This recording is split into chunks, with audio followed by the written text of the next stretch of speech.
Ladies and gentlemen, boys and girls, children of all ages, it is time for the main event. There is no hiding. There is no more second chances. Forest must sink the Saints. Welcome to the preview.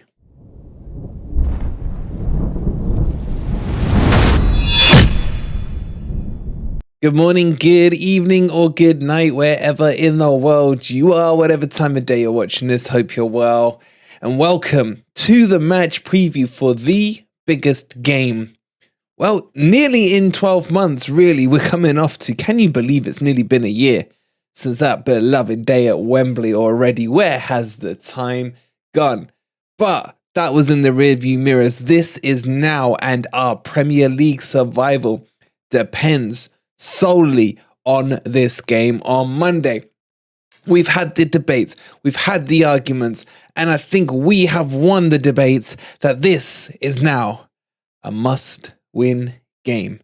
But it could be the most Forest thing to do to go and draw with Southampton and then beat Chelsea, so you could argue the other side of the coin. However, let's make our lives easier, man. I looked at some past videos from 8 months ago, and my beard was black, my hair was black, man. This is what this team does to you. So please, Forest, if you're listening, if you're watching, give us a nice, comfortable 3-0 win, and we can enjoy the rest of the week and look forward to the Chelsea match. Coming up in today's video, we will, as always, look at the team preview. We will look at this Southampton team preview, and then we'll talk about how Forest can win this, and I'll give you guys my predictions. As always, get your predictions in down below. And very quickly, congratulations to Nick Hempfield, who won the signed Ryan Yates shirt from Football Prizes. There's already a new signed framed shirt, and it is none other than Mr. Beautiful himself, Felipe. So if you'd like to win that, click on the link down below. Go grab yourself your tickets. All right, guys, let's get into the preview. And let's start with what I think my predicted Forest team is going to look like. Look, I don't care what anyone says. No one is going to convince me that playing 3 at the back has been more beneficial for us at home. And my proof of the pudding, if you like, is the moment that poor Nico Williams got injured and Forest changed to a 4-3-3.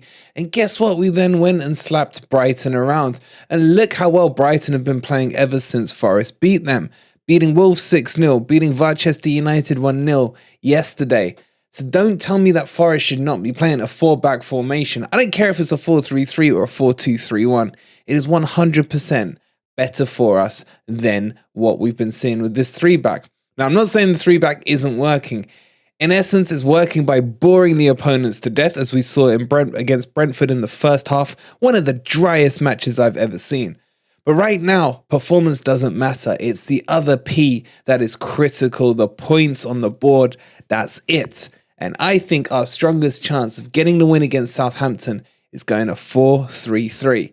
Now, Southampton will not be a pushover. Far from it. If anyone's going in this, writing them off, then write them off at your peril. They're a wounded animal. I'm telling you, I see them play better football than we do. Pretty much most of this season. And I know that's not hard, but they do, and they just don't get the results. They've been very unlucky in a lot of the games I've watched. And when they concede one, their heads do drop. But anyway, let's start with the Forest lineup. This is roughly what I would go for-ish. It's kind of a mixture of what I think Cooper will go for and what I think is available. Now, when recording this, I still haven't seen the press conference, so I'm not sure yet on the full fitness on the likes of Yates and Danilo. But seeing Danilo running around on the training pitch makes me think he went off with cramp and not a hamstring, as per the Brazilian reports the other day. As we mentioned in that video, nothing had been confirmed by Nottingham Forest. Of course, this will be confirmed by Cooper. Who knows? If you are watching in the future, you may have already seen the Cooper interview and he may have been able to convince you that Danilo is fit or not. But assuming that Danilo is fit, this would be the one I would start with in that midfield 3. I really do like the look of this midfield. I see legs, I see energy, I see enthusiasm, and I see workman in there. And Danilo, as we've been saying for months on this channel, is the player you've got to think about building a team around. Him, Yates, and Mangala, it just sounds about right. Look, if Danilo's not fit, probably Quixote comes in.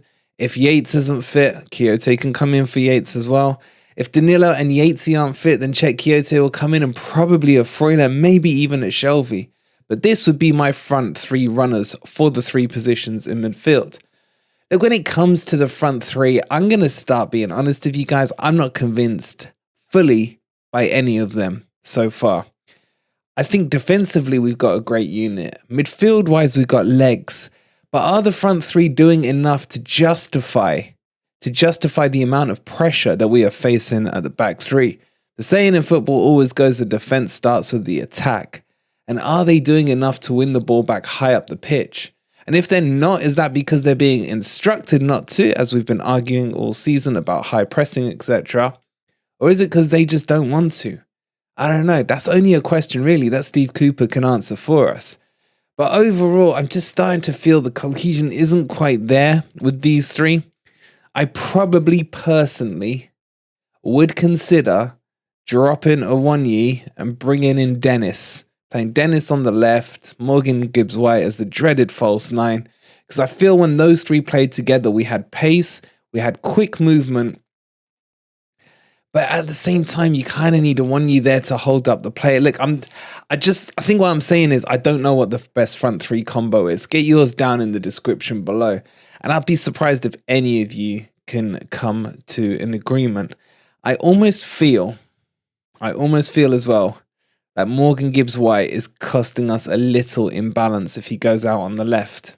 The only way for me that you would play Morgan Gibbs-White would be in a cam, and to do that you would have to go 4-2-3-1.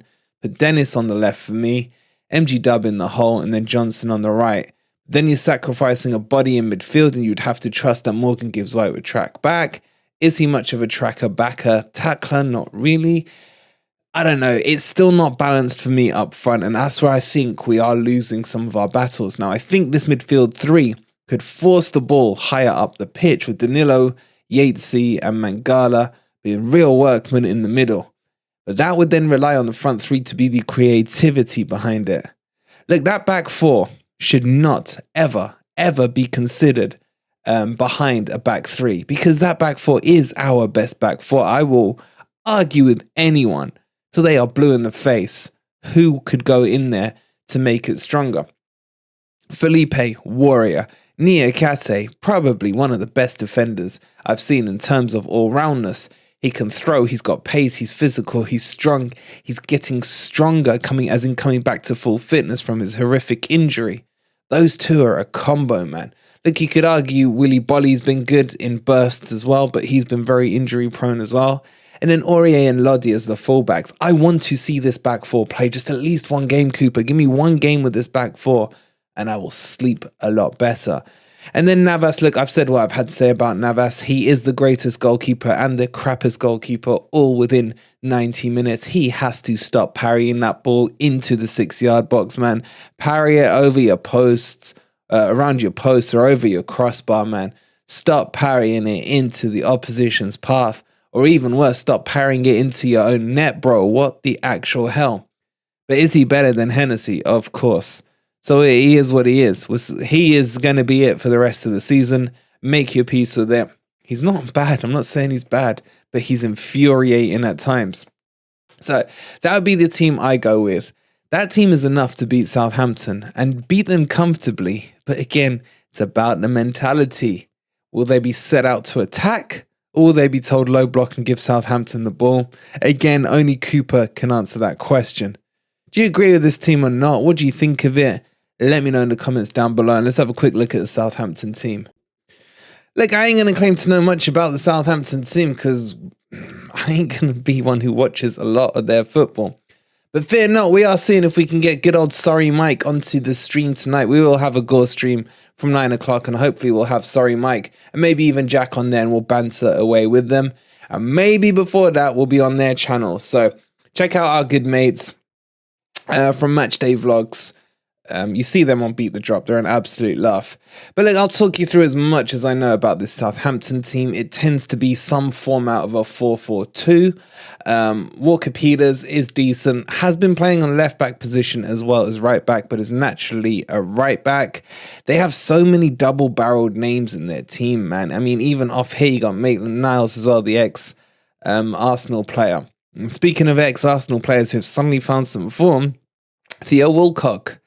Walcott. He has found some form scoring against his old club at 34 years old, is looking as an average player again, which is quite interesting to see.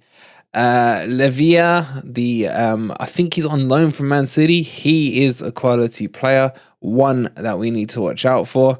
Alcaraz, he's been putting in a few goals for Southampton. And it's a team of mishmash, man. I mean, they got someone called Bella Italia Ketchup at centre back. I don't know too much about him, but we will ask Sorry Mike about him when we meet up with them, hopefully on the live stream tonight. Is there anything on here that scares me? Just the usual stuff, man. And I'm sure every team that plays Southampton says the same thing. It's the Ward-Prowse free kicks. That's it. However, he hasn't scored one in a while, and I don't want to say it because you guys know that I will jinx it if I do. So you know what I'm saying, but I ain't going to say it out loud. But that's the only thing that does worry me about this Southampton team. What do you guys think? Okay, so crunch time. Where do I think this game will be won and lost? I think quite clearly if we go with a 4-3-3, this game is as good as won. If we go a 3-5-2 or a 3-4-3, whatever Cooper's calling it, then this game isn't that much of an easy ride because he may invite Southampton to come out and attack us. And I just don't know how that's going to cope with. And at the same time, if we go on the front foot against Southampton, I don't know how our players are going to cope with that. I really don't. And Southampton would kind of like that because then they can counter-attack us. So this is going to be a messy game, to say the least. I'm not expecting any kind of classic, but I am expecting a few goals, and a few goals in both ends. I think this could end up 3-1 to Nottingham Forest. The key goal for me is the first one. We need a goal to settle our nerves down. And if we do get that first goal, then Cooper must go on the front foot and stop being a wuss and go for the second goal, instead of trying to hold out for what we've got. Look, in essence, 1-0 against Southampton probably wins you the match. But we've got 3 other matches to think about, and that mentality, that positive mentality needs to be installed through the team. And they have to be able to have that ability when they go in front of a game, not to try and batten down the hatchets and go low block football.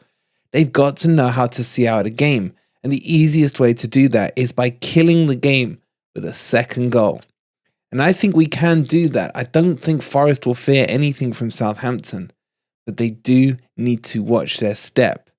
Remember, we will be talking hopefully to Sorry Mike tonight. We have the Gore stream as well. We've got the match watch along. There's so much going on. We've even got the Predictor League coming up very shortly as well. Probably about 4:30, 5 o'clock, so make sure you tune in for that. There's so much going on this weekend. We're going to try and cram in maybe some opposition watch-alongs as well. We'll keep you up to date with the Leicester game. We'll watch along maybe with the West Ham game and the Leeds game. Let's see how they all go because they're all going to be important. But this is a huge bank holiday weekend. And we are going to know so much more about the fate of Nottingham Forest come 10 o'clock on Monday. And I'm crapping myself. How are you guys feeling? Can your heart hold or not? Let's hope the boys can. We'll see you on the live streams, both this afternoon and the 2 tonight. And come on, you Reds.